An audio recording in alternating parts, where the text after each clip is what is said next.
there is a pandemic of bad and crazy parents going around that is causing coaches and refs to quit. And it's becoming a real problem. Let's get it.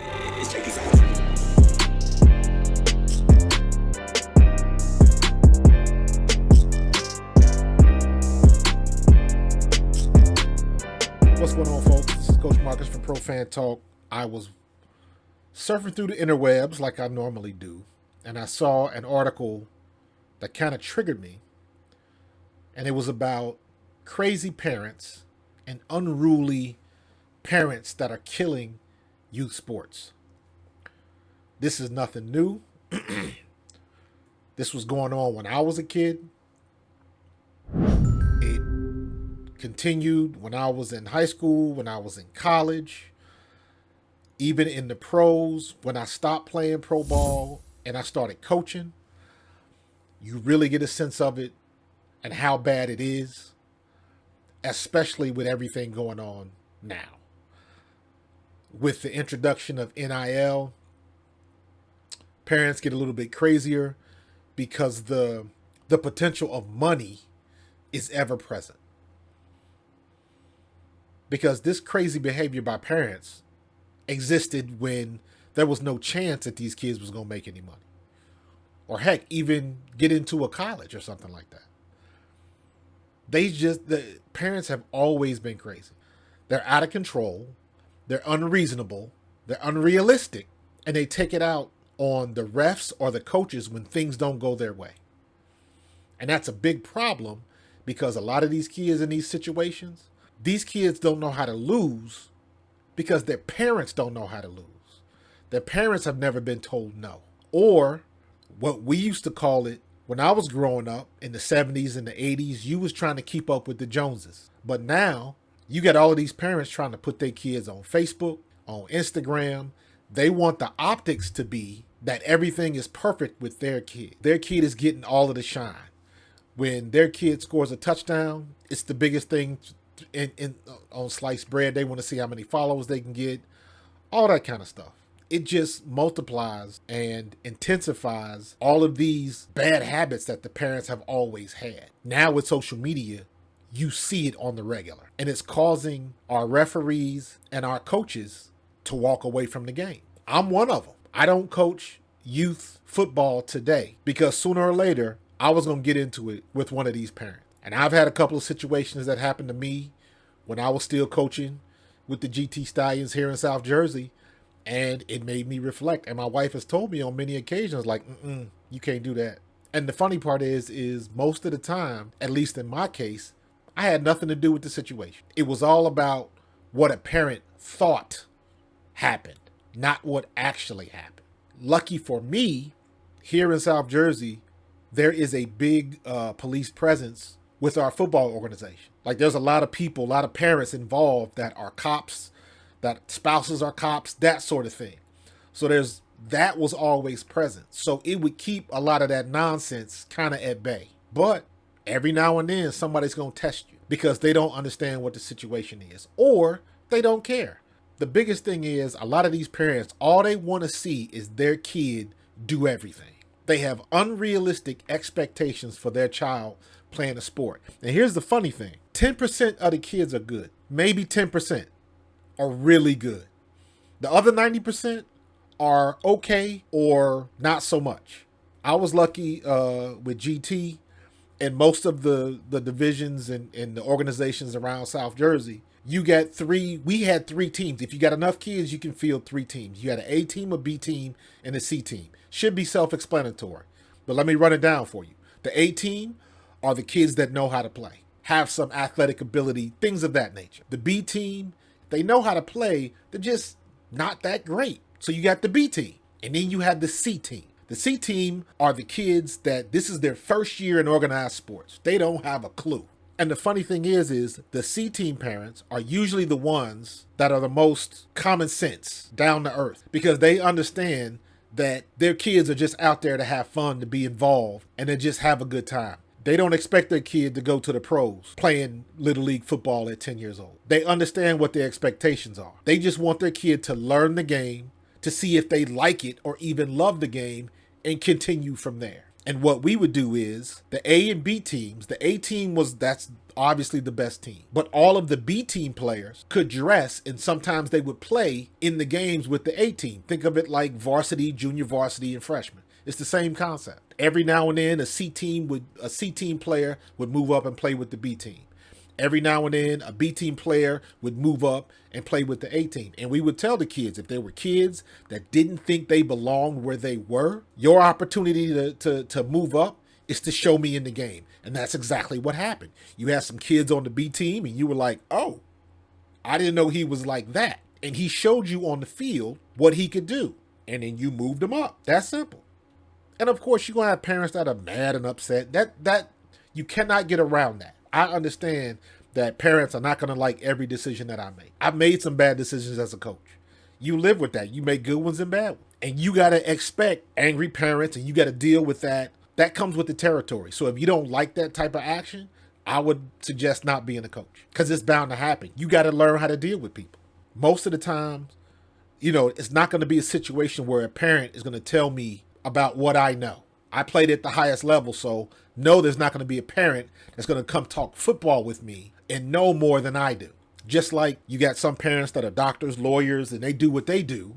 I'm not going to go tell that parent about what they're doing. So some of that stuff bleeds over. Some of that, you do have parents that just because they're a rich lawyer or, they make a lot of money and they donate a lot, they expect their kid to get carte blanche, regardless of if the kid's good or not. And that's a problem, because kids will end up getting embarrassed.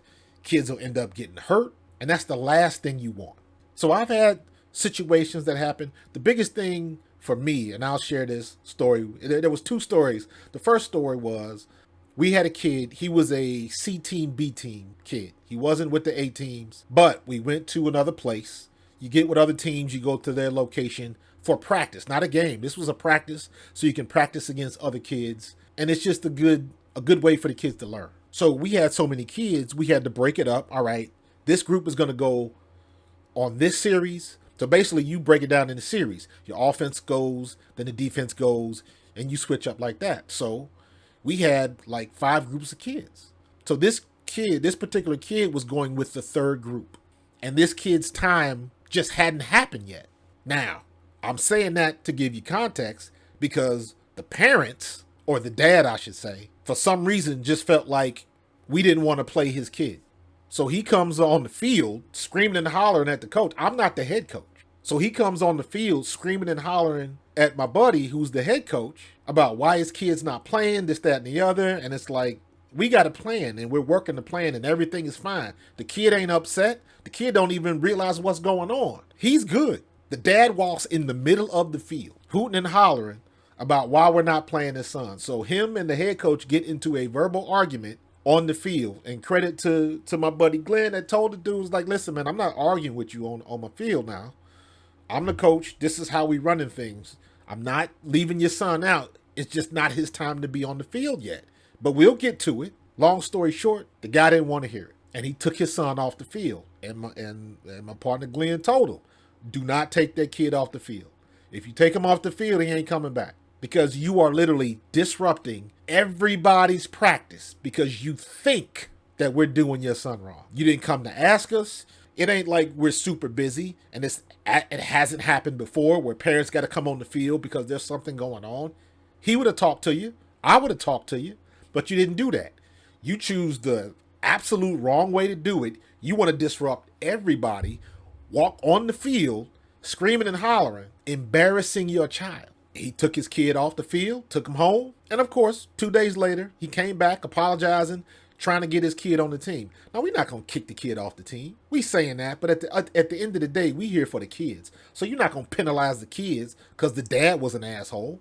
So of course we're going to let the kid on the team. But you got to let that dad know, you got to let that parent know that is not going to happen again. And the funny thing about most of these parents that got something to say, and this is something that I used to say all the time, we got a whole lot of extra whistles. So if you ever feel compelled and think you can do it better than I can, I got extra whistles in the bag. All you got to do is show up. But nobody wants to do that. Nobody wants that responsibility. They want to leave it on everybody else. We got to do the hard work, but they want their kid to have all the shine.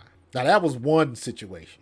The situation that really made me personally walk away was a kid's father, after the game, came up and got into my face because I wasn't playing his kid. What actually happened was I put his kid in the game to run a specific play. My buddy, who was the head coach, wanted to do something different. And he did. He's the head coach. He makes that decision. I had to bring the kid back. We ran what we ran or whatever, and we kept it moving. The end of the game, this guy gets in my face yelling about, I'm not treating his kid right, this, that, and the other. And I'm like, hold on, that wasn't my decision. But you ain't yelling at him. So all of this stuff would happen. I ended up sending him an email. Like, listen, man, this is the way it's going to go down. So if you feel you want to talk about this, I'm there at 6 to 6:30. So if you want to talk this out, I'll be at practice early. And he showed up and he apologized and all that kind of stuff. And I had to tell him, like, listen, man, you can't do that. If you want to come out and coach, you should do that. But don't ever come at me like I'm trying to hurt your kid. I'm here for these kids. And here's the thing. His kid was awesome. His kid was, yes, sir, no, sir, always hustled, never gave any problems. Nobody had an issue with his kid. The way he perceived it, he's not having context. He just thinks somebody's doing his kid wrong because his kid didn't get a chance to run the ball and couldn't score the touchdown. He just took it the wrong way. And on top of all of that, I had to tell him, that wasn't my decision. That was the head coach's decision. So you need to go talk to him. It was a whole unnecessary scene, and stuff like that happens all the time. And now, once again, with social media, every week, if you go on YouTube right now and search insane parents, out of control parents fight at basketball game, parents fight at AAU, guarantee you can find all of that stuff nonstop, compilation videos and all that kind of stuff, because these parents are out of control, way out of control. Now, I saw one thing, and this is a rule that it would eliminate most of these problems. I wish they could make it a rule where if your kid is going to sign up, especially if you're a dad, you got to ref at least one game, or you got to coach at least one game, so you can see what it's like. Then you might not have so much to say. You got to walk in them shoes. I'm going to find that article where there are some places that are making that a rule. If your parents are unruly, the punishment is you got to ref a game. And if you can't ref, you can't come back. Because now what they're doing is they are empowering the refs to kick the parents out of game. That sounds great until you reach that one parent. If a ref kicks a parent out of a game, what happens if the parent doesn't leave? Are they going to shut down both teams? Now you might have even bigger problem. They do a lot of things that sound good in theory, but in reality, they don't always go as smoothly as you think. And parents are out of control. I got one clip I saw, and this is any sport: wrestling, basketball, hockey, soccer, baseball, softball. Parents just get out of control. There's a ton of videos now of baseball and softball umpires telling the parents either pipe down or get out. Some good refs will do that. I saw a basketball clip where the ref he gave the parent a couple of texts and then he threw the parent out of the game. And then there's a big to-do about that. But I've also seen where the parents just get mad because their team didn't win. And then they want to question all the calls. And then you look down and then the kid is crying because he's so embarrassed and upset and they don't know how to react. I saw another one at a wrestling match where the kid that was losing, his mom grabs the other child. And you see the parents rush on the mat like, oh no. And that's something you never do. You never put your hands on somebody else's child. But these parents are out of control. They got to do something because it's going to affect all of these kids in the long run. You trying to get these kids to learn to love the game and understand what it takes to play the game. I'm a running back. Played running back with the Eagles, all of that kind of stuff. Everybody in my organization knew that. The parents knew that. They knew who I was and all of that kind of stuff.